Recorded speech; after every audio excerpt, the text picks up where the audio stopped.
Hello, grade 5. Good afternoon. So, we are now on our sixth lesson in our English. Okay.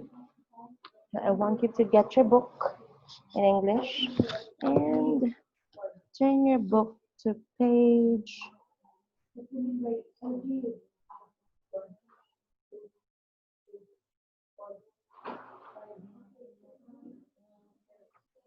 51. Okay. Page 51.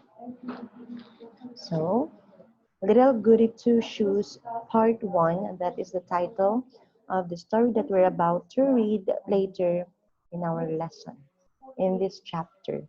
Okay, so everybody, please go to page 51. Okay. Before we proceed to the story, okay, let's discuss first a few um, notes that we have to learn. Okay, so first is tone. Okay, so what do you mean by tone? So see, tone, it is what the author or speaker feel or has set as the feeling or atmosphere of the story. So meaning, ang tone is about sa author. Meaning, about siya sa nagsulat ato nga story or text. Unsa ang iyang feeling. Unsa ang giset nga feeling or atmosphere dadto sa story. Okay? So siya ang nagbuot. So kung unsa yang gusto ipa-feel sa mga nagbasa, sa mga listeners and readers. Okay? So the speaker may be serious, pwede nga seryoso, witty, playful, angry, mysterious, or tender. Okay? So ang tone is about the author. Okay? Take note, it's about the author. Next, mood. Okay? We are talking about this because when you try to read or nakaread na mo og story, you also have to identify unsa ang tone sa story. Okay? If you have read a story, you're going to ask yourself, what could be the tone of the story? Unsa kahay feeling nga gusto ipa-feel sa ako asa speaker? Okay? And now, we are now sa mood. Si mood describes what the listener or reader feels toward the story after reading it. Okay? So, kanipod si mood, since ganina si tone is about the speaker, unsa yang ginapa-feel dato sa story. Si mood naman is about the listener or reader. What did you feel after reading the story? Okay? Kung katong gitry o pa-feel sa imo sa speaker is the same with your mood, then that's a successful story. Okay? Nag-coincide man mo. Okay? Coincide meaning nagpareha sila. Okay? Nagpareha sila. So again, tone is sa speaker's na side and mood is on your side. Okay? On our side as listeners or readers. Do you follow? So readers may feel cheerful, relieved, gloomy, angry, tense, fearful, or relaxed after reading or listening. Okay? So now, kuha na, purpose naman tayo. So purpose is the reason why the writer or speaker wrote the story. Okay, nga lang niya man ang gisulat, unsa yang tuyo. What is it trying to say? Okay? What he or she is trying to say. Does he want to inform? Gusto ba siya mag-inform na og tao? Or is he trying to persuade? Gina-convince ba ta niya about something? Or he just want to inspire us? Gusto lang ba siya ma-inspire ta? Does he or she wrote that story for us to learn something? Nana. Okay? Ano siya gitawag purpose? Do you follow? Okay. So, I want you to go to page 53 and read the story entitled Little Goody Two Shoes. Okay? Little Goody Two Shoes. Now, if you have some confusions, if you encounter some words that you don't really familiar with, try to get the meaning of these words for you to understand the story. Okay? Because at this point, you need to learn how to be independent in reading, okay? And find ways on how to understand the text without other assistance, okay? Other person's assistance. You can ask assistance from the dictionary, or you can ask Google. So yung meaning aning a word. Ah, now I know. That's why pala. Now I understand the story. Okay? So you have to find ways to look for the meaning. And don't be contented that you know nothing about it. So, hindi na mo ganag basa sa story. Di ba? So find ways and be independent and resourceful also. Okay? So you read the story and try to get the tone, the mood, and the purpose of the writer. Okay? After that, okay, after na niyo mo read, there are questions here sa Reader's Workshop. You know, the purpose of providing questions after you read stories is for you and for the writer to know if you have really understood the story. Diba? Ibasing lahi dito ang pagtuo. Yeah? The question here, we only have 3 questions here. Okay? After the story, since this is only part 1. Okay? And the continuation of the story is for ano na, next lesson na, next meeting. Okay? Now, let's talk about sound devices. Diba previously we have talked about a few sound devices. I have presented to you a few sound devices. So now I'm going to add some more. So I'm going to add another 2.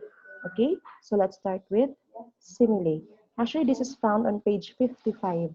Okay? Page 55. So simile is a sound device or a figure of speech used to compare. So na compare, ikumpara nato. Okay? Used to compare someone with something having the same characteristics. Okay? So naa kay something, okay? And you're trying to compare it to another thing. Okay? Let us say, okay, tao. And you're trying to compare it to something, which is butang. And they have the same characteristics. Okay? So pwede sila i-compare. Okay? So sa simile, you will know that the sound device is being used because it has a word like or as. Duha ka as, okay? As pretty as, mga ganyan. So duha ka as. Okay? So these two as dash as is used or are used in the sentence. Dili pwede nga isa lang ka as. Okay? So okay, later on I'm going to present to you some examples and see the difference between the simile and the next sound device, which is the metaphor.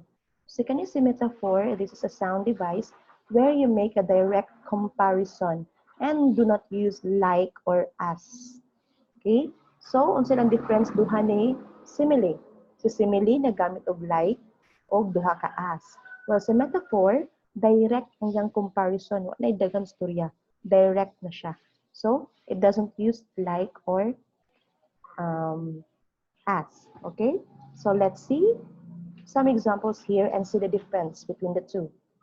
So, let's read first yung first example under simile. Okay? The kites flew like airplanes fighting for space in the air. Okay? So, yung kites, because marami siguro sila, so yung speaker is trying to compare it to the airplane. Okay? Using the word like. Okay? So, simile siya. Kaya naman siya like. And the kites were compared to airplanes fighting for space in the air. Because ang kite also flies in the air, di ba? Same goes with the airplane. Now, let's see the difference if we're going to turn it into a metaphor. Okay? Kung mahimo siyang metaphor.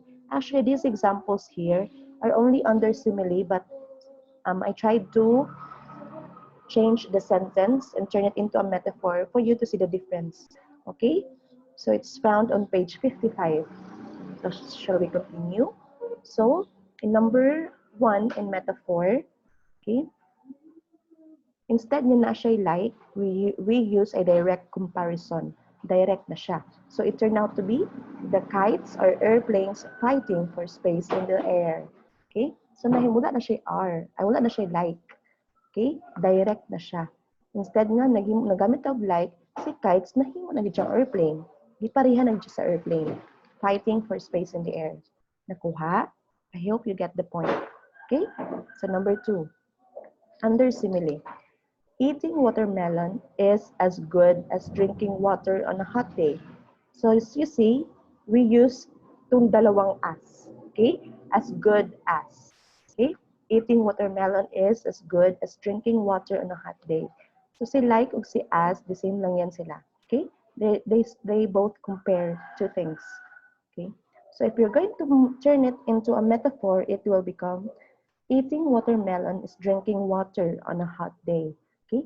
So you see, wala na siya like or as. Nahimo na lang siyang direct yun niya. So watermelon is directly compared to drinking water on a hot day without using like or as. Okay? So you see the difference now between simile and metaphor? I hope you do. Third example, under simile. The children play volleyball like real athletes. Okay? So the way daw sila magdula og volleyball, mura gid sila real athletes. Okay? So we use the word like to compare them.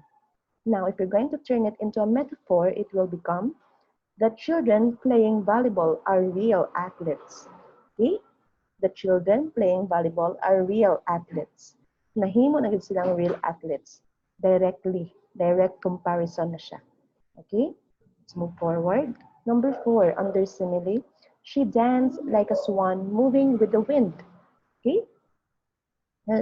This sentence seems like, looks like yung girl dances very well, no? She danced like a swan moving with the wind. Okay? So nag-use siya og like na word to compare two things. Now, if we turn it into a metaphor, it will become, she is a dancing swan. Ditso na, okay? She is a dancing swan who is moving with the wind. Okay? So nakuha? Okay. Number 5.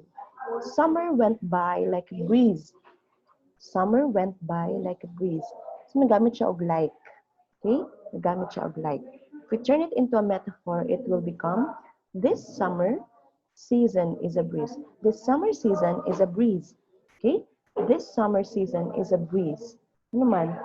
Pero wala lang, nilabay lang siya. Okay? Parang andali lang. Okay? So I hope you follow.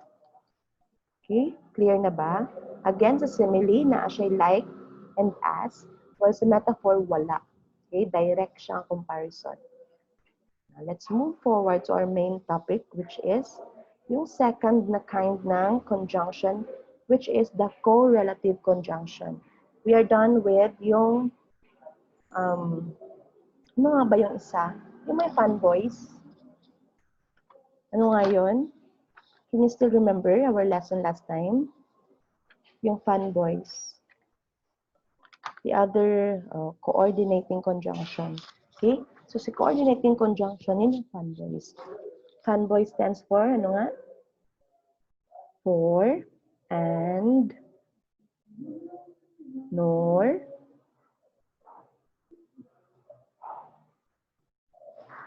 ano pa? What else? Ha? Ano pa yung mga ibang meaning ng fanboys? You're now letter B. But, or, yet, and so. If you don't see those, those words, hindi siya fanboys, that means that is not a coordinating conjunction. Now, this correlative conjunction is different because it connects two parallel ideas. Okay? Two parallel ideas. So, these include either or, neither nor, both and, whether or, not only but also, na siya pair. Okay? Because kung wala siya pair, it cannot connect two parallel ideas. Kailangan siya na ay pair. Okay? Do you follow? So that is what you call correlative conjunction. If you find this in each sentence, that means that sentence is using correlative conjunction to connect two parallel ideas. Okay? So let's look for examples. Let's go first with either or. Okay? So see either or, we have here the example from the book. The first, itong number 1. All number 1 examples are from the book. And the remaining 2 examples were other examples that I provided. And I also want you to provide your own example Practice lang, okay? Because it's when you practice that you learn how to write, okay? So, first example we have either the boys, either the boys or the girls will present their work tomorrow. So you see, nagamit siya either or. So naara daw sa ilang duha. Okay? Either the boys or the girls will present their work tomorrow. Naara sa ilang duha. Okay? So, other example, either he or she cooks dinner. Okay? Either he or she cooks dinner. Some people pronounce this as either. Some people also pronounce this as either. Okay? Depends on the country, but I prefer to pronounce it as saan ba mas maganda? Either, either. No? Either. Either. Okay. Number two, again, either he or she cooks dinner. So, nara silang duha. Nasa kanilang dalawa, kung sino yung pwede magluto sa pang dinner. Okay? So, yun yung meaning ng either or. Another example, you can either come with me now or walk home. Okay? You can either come with me now or walk home. Okay? Pili ka lang. Okay? So, you get now, ano yung ibig sabihin ng either or? I hope you do. Next one. Neither nor. Okay? Neither nor. Dili pwedeng neither or. Okay? So, ang pair ni either is or, and the pair ni neither is nor. Dili pwedeng mag-exchange na sila. Do you understand? Very good. Okay. So, let's go with the first example. Neither Marjorie nor Tommy thought they would meet again. Okay, so this is from the story that I've told you to read, diba? So neither Marjorie nor Tommy thought they would meet again. So, wala sa ilang duha. Meaning, anong neither nor is wala sa ilang duha. Okay? Ang either or, yun kanina, is one of them, either one of them, nasa ilang duha. Okay? Dili pwede nga silang duha, but isa sa ilaha. But this one, si neither nor, means wala sa ilang duha. Okay? None of the choices, none of the above. Sure. Okay? So, mao na siya. So, neither Marjorie nor Tommy thought they would meet again. Another example. Neither Mark nor his wife is very tall. What do you mean by that? Huh? Neither Mark nor his wife is very tall. Meaning, maskin isa sa ilaha, dili siya ingon nga taas. Not very tall. Okay? So they are probably just have an average height lang. Average probably. Okay? So wala sa ilang duha ang tall. That's the meaning by using neither nor. Okay? Another example. Neither my friends nor the bookstore has the book. Neither my friends nor the bookstore has the book. Meaning, maskin sa akong mga friends or ang bookstore, wala gid sa ilaha ang book. Okay? Wala sila ato nga book. Okay. He's probably looking for a particular book. But sad to say, neither his friends nor the bookstore has the book. Okay? So, nakuha sa meaning sa neither nor, wala sa duha. Okay? Because this actually presents two choices, two things. Sa either or, isa sa ilaha mapili. But this neither nor, wala sa duha. Okay? Now, let's continue. We have both and. Si both and, this is used when you add another idea. Okay? So, duha sila ka-idea. Both sila. Silang duha gyud. Okay? Example. Marjorie's help to the kids was both inspiring and important. Meaning, hindi lang siya inspiring, important pa. Dalawang bagay. Okay? Another example. Both Alice and Susan have to comply with the rules. So, hindi lang si Alice mag-isa, kundi pati si Susan. Okay? Both Alice and Susan have to comply with the rules. Follow? Okay. Number 3. He is both smart and talented. Meaning, hindi lang siya smart, but he is also talented. Okay? So, he is both smart and talented. So, we use both and. Kuha? So, I hope you understand the meaning and how or when we use this correlative conjunction. Okay? Another one, we have whether or. So whether or, somehow the same with either or, okay? But it has to be used also depending on the sentence. Okay? So we have here one example. They have to decide whether to go or to be left behind. Okay? So you are trying to choose between two things that you're about to do. Okay? And you're trying to choose two things. Okay? So they have to decide whether to go or to be left behind. So si whether, di siya pwede parisan og nor or ginayang partner. Same with either. Okay? Sige. Another example. The teacher asked me whether I was happy or not. The teacher asked me whether I was happy or not. Okay? So, two things yapon. Okay? Choices. Papili siya. Okay? Another example. I want to know whether he needs help or not. Choices yapon. Needs help or not. Okay? So I hope you get the point, and also try to write examples about these correlative conjunctions para ma-practice niyo yung writing skills ninyo. Okay? Now that is for your own good naman.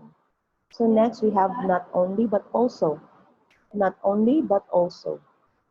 So example, their parents not only liked it but also appreciated it. Meaning, hindi lang, kundi sa Tagalog pa. Their parents not only liked it but also appreciated it. Yung parents nila, hindi lang nagustuhan, kundi na-appreciate pa. So, dalawang bagay, silang duha. Para siyang both og and. Okay? Pero iba rin yung dating niya. Okay?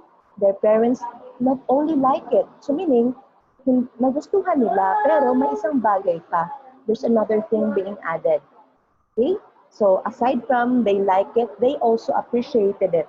Nakuha? So, dili kay isa lang kabutang, but both. Duha siya kabuo. Okay? Another one. Oh. She is not only pretty, but also kind. So, hindi lang siya maganda, mabait pa. So, dalawang bagay. Okay? So, now you know how to use not only, but also.